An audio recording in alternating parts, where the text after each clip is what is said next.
Life Christian Television presents a special presentation on mental health through a biblical view. Pathway to Healing and Wholeness with your host, Lisa Eady. Hi, and welcome to Pathways to Healing and Wholeness. I'm your host, Lisa Eady, Christian counselor and author of the book, The 7 Principles of Healing Trauma. I do want to give a warning to the parents. This morning we are talking about a sensitive subject. We're going to be talking about child abuse, what is child abuse, how to recognize child abuse, and what you can do about it if you know someone who is suffering. So this may not be something that everyone's ears need to hear. It's a sensitive subject, so I want to warn you. I also want to advise you to have pen and paper ready. We're going to be giving a number to the child abuse hotline where you can call if you know or suspect that someone you know is being abused. This is a big subject. It's much more than we can unpack in one episode, but we are going to try. Child abuse is on the rise in our area, in the borderland. Right now in Texas, there are over 20,000 children in foster care due to abuse or neglect. Think about that. In one state, 20,000 plus children in foster care due to abuse and neglect. And those are the ones reported. We know that child abuse, just like domestic abuse, is very underreported. These are silent victims. They don't know there's a way out. And it is our job as leaders in the body of Christ, as Christians serving the Lord, as parents, as teachers, as pastors, as medical professionals, to look and be aware. To ask God, what can we do? What is our part in this epidemic against our children? Against the vessels God has sent for us to steward over. What is our part in this? You can have a part. There's things you can do to help this. Remaining silent, to keep our head stuck in the sand like it's not going on, will not work. I'm going to read you a scripture, and this is the scripture that our ministry, Revival Eras, is based off of. It's Proverbs 31, verses 8 and 9. I'm reading out of the NIV. It says, "Speak up for those who cannot speak for themselves, for the rights of all who are destitute. Speak up and judge fairly. Defend the rights of the poor and needy." I can't think of anyone more needy than a child who is suffering that doesn't have a voice. We can give a voice to these voiceless and nameless souls that are in our country. I'm not even talking worldwide, which the problem grows as we get into third world countries, but I'm talking right here in America, right here in Texas. What is going on with our children? It's time that we know. It's time that we act. It's time that we do our part to fulfill Proverbs 31, 8 and 9, to speak up and give a voice to those who are suffering. When we look in the eyes of a child so innocent, born completely dependent upon someone, and as Christians, we cannot imagine hurting something so innocent.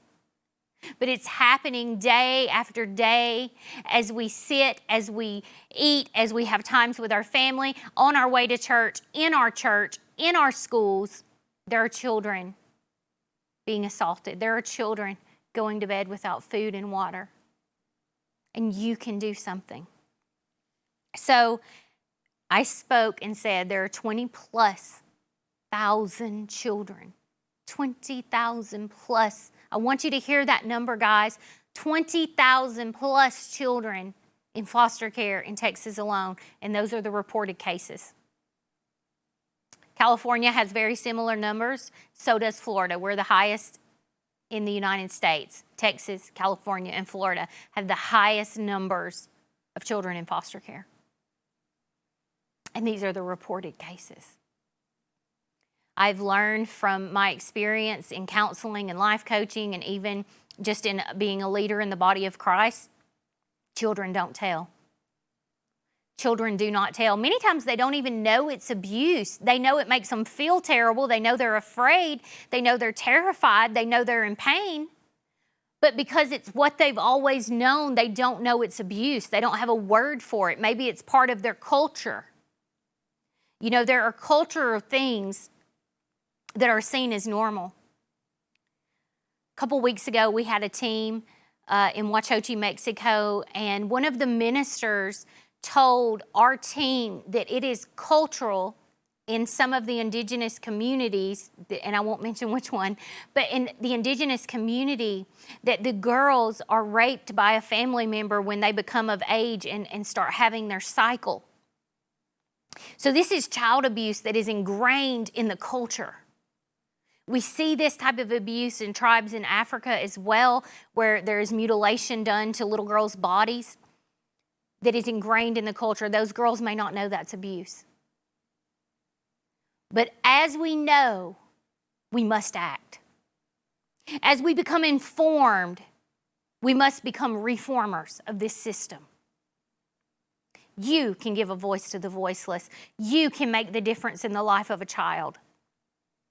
So what is abuse? Let's define it. Let's get right into it and let's define it so not only you can be informed, but you can begin to inform others in whatever your circle is, whatever your sphere of influence is. Maybe you're a Sunday school teacher.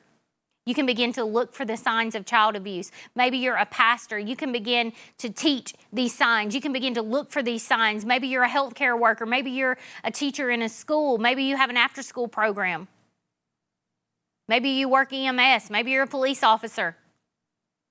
You can begin to look and not only look for the signs, but teach the signs. And we can bring these children out of the bondage of abuse. There are many types of child abuse. There's physical abuse, there's sexual abuse, there's emotional abuse that many do not realize is abuse. There's neglect, there's medical abuse. So child abuse and neglect are a serious epidemic in our country. They have long-term impacts on that person that is being abused. From health, they have health benefits. They have what opportunities they are offered. They have effects on that, on their mental health as they become adults. These children become adults. The ones that survive become adults. And if they have anger, if they have all this stress, they become adults in our society that perpetuate. Many times the victim becomes the predator. We have to stop the cycle. We have to know the way so we can show the way and go the way.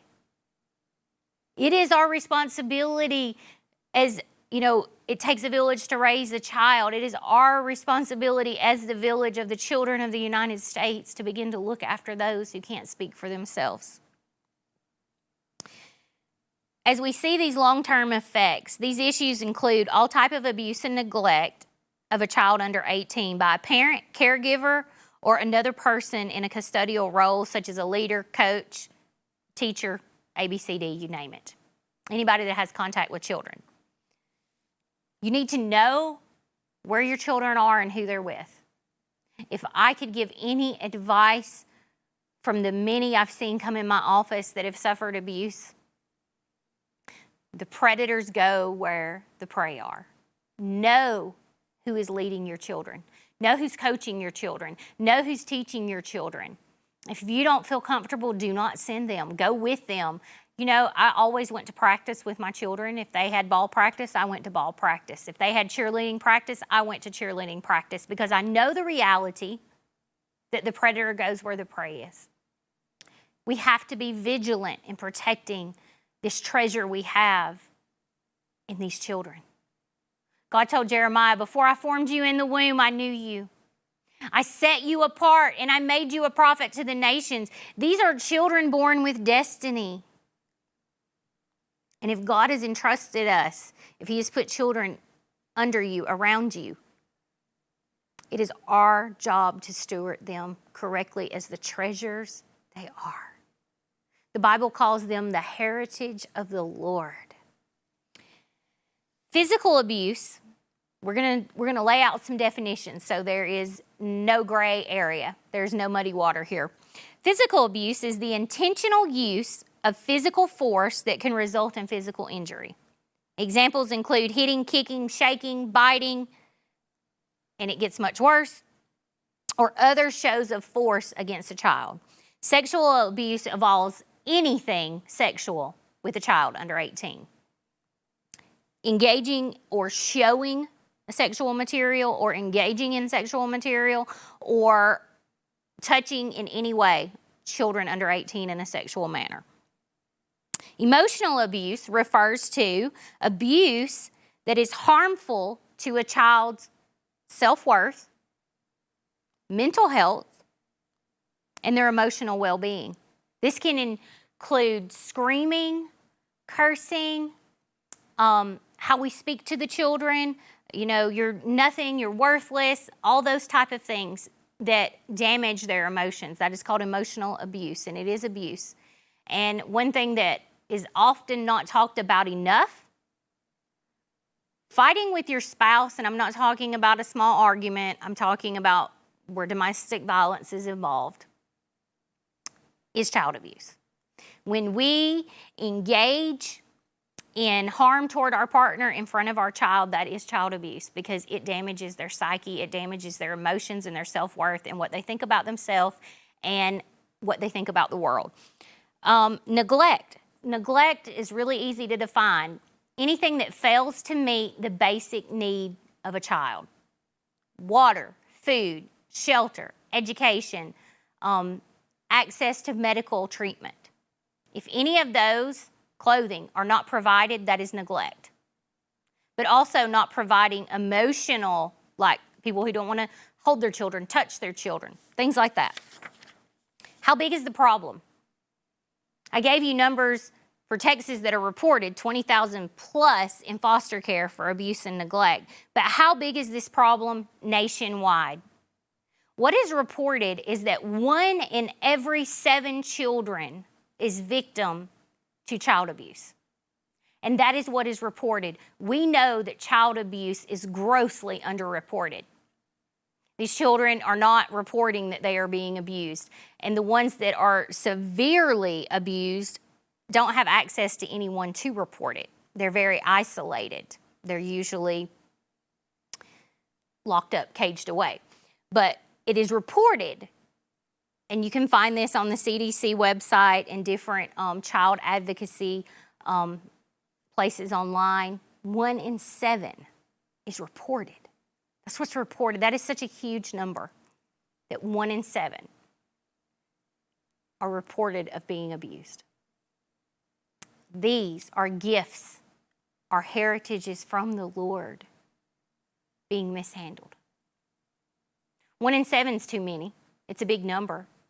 But we know in reality it's much bigger.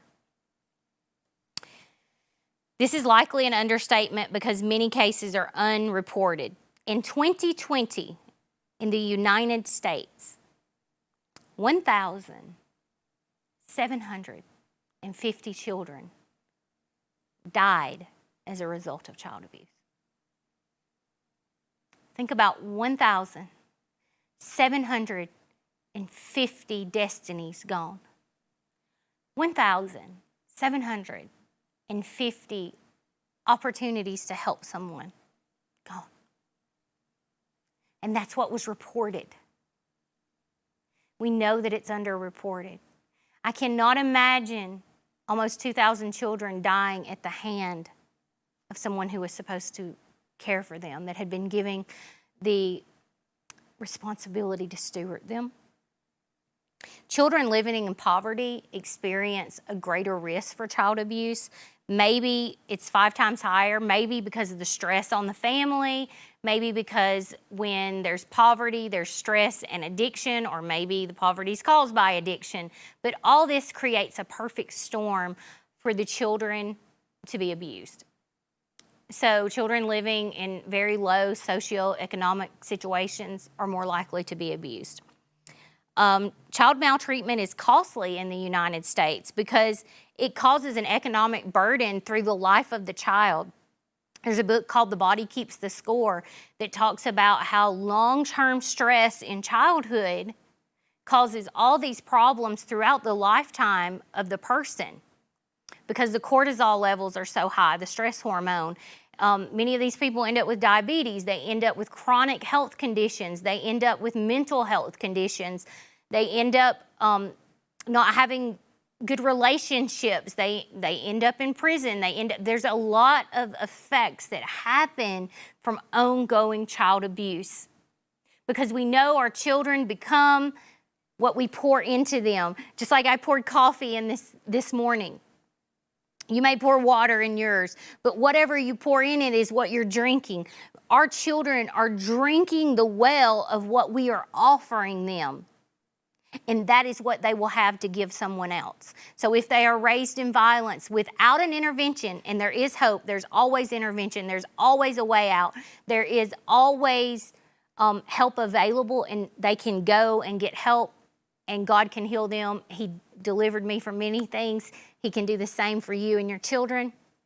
You can stop the cycle of abuse. Just because you experienced it as a child does not mean you have to walk in that pathway. But we know that many times these children, because of the resentment, because of the anger, because of everything they've went through, now that is what's spewing out onto society.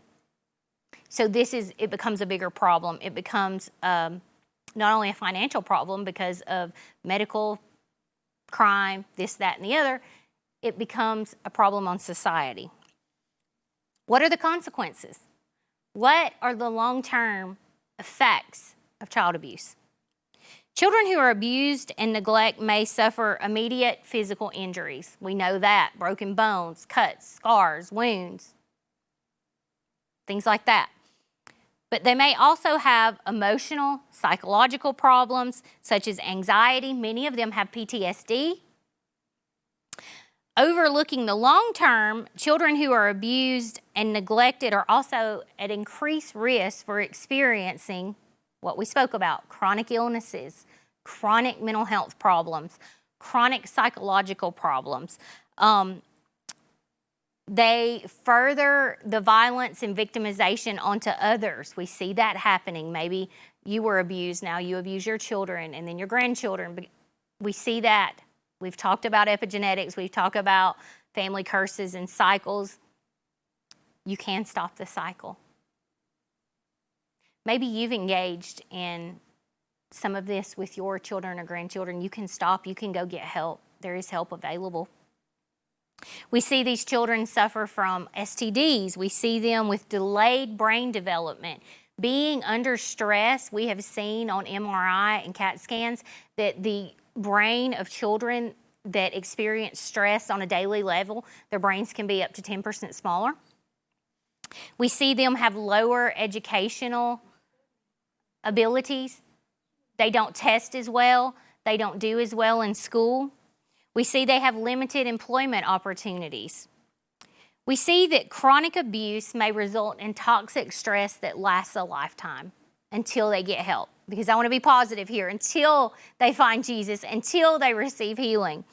But we see the chronic illness that The Body Keeps the Score in that book talks about: diabetes, chronic pain, many problems like that. So any intentional harm or mistreatment of a child under 18, physically, emotionally, sexually, medically, is considered abuse. Make no mistake, it is considered abuse. And you may think, well, this is the way I was parented. That doesn't matter. It is abuse. I had to be really bold with someone the other day that I love greatly and say, fighting in front of your children is abuse. Even though you experienced it as a child, that does not negate the reality that it is abuse. Harming your child in any way is abuse. Speaking incorrectly over and over and over and telling them they're worthless is abuse. And we are growing servants of the Most High God, and we want to pour into them His attributes: love, joy, peace, long-suffering, so they can begin to bloom and flourish and share that with the world. So, what are some symptoms that a child is being abused? I want you to write these down. I want you to learn them. I want you to know them. I want you to be aware and look for them so we can begin to give a voice to the voiceless. Let us not have another year where there is 1,750 children killed by child abuse in America. Let's look for the signs. Let's know the signs and let's teach the signs so we can begin to say, hey, something's off with this child in my class. Something's off with this child on my team. Something's off with this child sitting in my office. How can I help them? What can I do? How can I approach them? Okay, so here are some symptoms. We know that in many cases, child abuse is done by someone the child knows. So if you're going to question a child, question them alone. Because it's usually someone they know or trust. If you suspect child abuse, I want you to report it immediately. We have a number that we are going to give you. It's 1-800 for a child. We're going to say it a few more times. 1-800 for a child. You can call and report it. But some symptoms that a child you know and love are being abused. Changes in their behavior. Maybe they used to be happy and now they seem sad, withdrawn, depressed, angry. Abuse can lead to many changes in behavior. Abused children often appear scared, anxious, depressed, withdrawn, or even more aggressive toward other children. Teachers, look at the bullies in the class and try to find out what is going on with them, question them, love them. They need more. The people that are the hardest to love need the most love, I assure you, and that is true with children. If they're angry all the time, if they're aggressive all the time, if they're withdrawn, if they can't make friends, pay attention. Number 2, returning to earlier behaviors. We see this in sexual abuse, especially if children have all of a sudden started wetting the bed. If children have all of a sudden started sucking their thumb again. This doesn't always mean they're being abused. Hear me, there are stressors in life other than abuse, but look for these signs. Does a child seem developmentally delayed in their emotions? Maybe they've started sucking their thumb. Maybe they're bedwetting. Maybe they're afraid of the dark. Maybe they're afraid of strangers. For some children, even loss of acquired language or memory problems may be an issue. Number 3, they're afraid to go home. These are the children that don't want to go home at the end of the day from school. They don't want to leave Sunday school class. They don't want to leave camp. They don't want to go home from the baseball game. Children that never want to go home.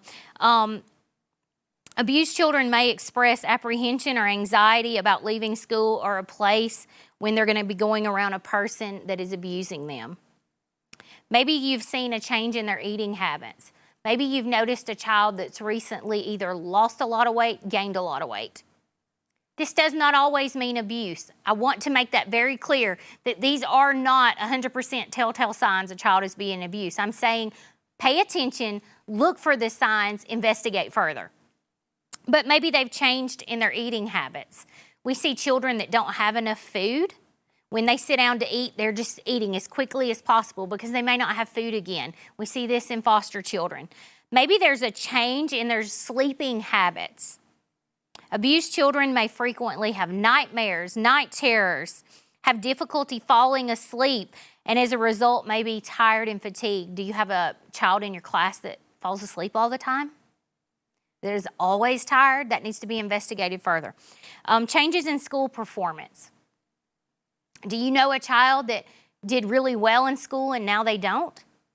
Or maybe they don't do well overall and never have. Maybe there's a problem there. Are they absent a lot? Children that are absent from school a lot, that is a red flag. Number sign, lack of personal care and hygiene. Do the children just look unkept? Do their clothes look unkept? Do their clothes not fit? Are they torn? Does their hair look unkept? Do they just look neglected overall? That may present as consistently dirty or have body odor, or lack of sufficient clothing for the weather. Maybe they don't have a jacket. Maybe they don't have shoes appropriate. Number 8, are they taking risky behaviors?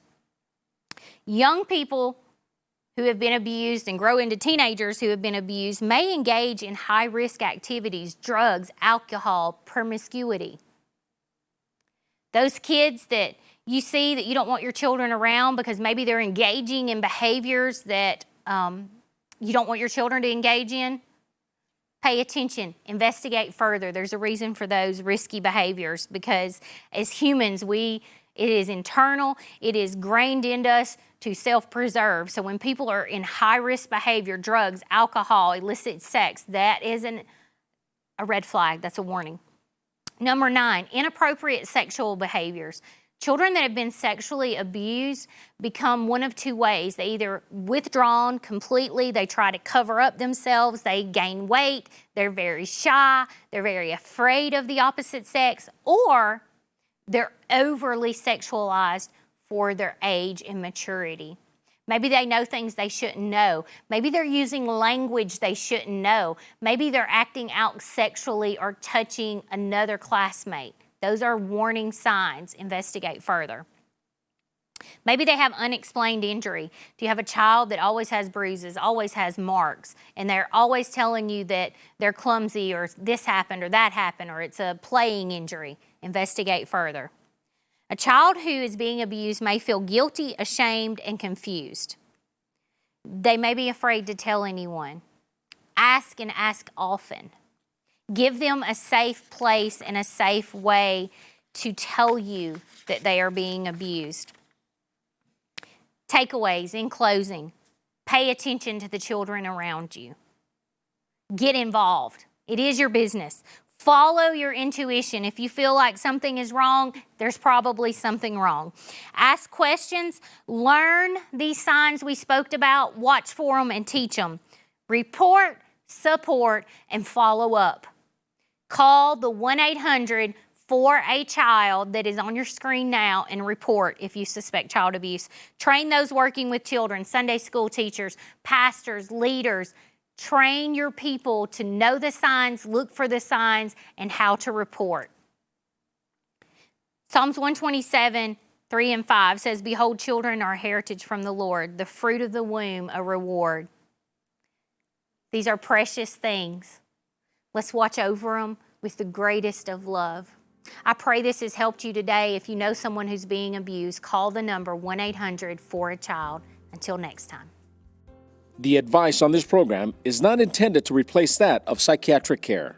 If you or someone you know needs help, call the National Suicide Prevention Lifeline. Dial 988 or 1-800-273-8255. You can also go to suicidepreventionlifeline.org.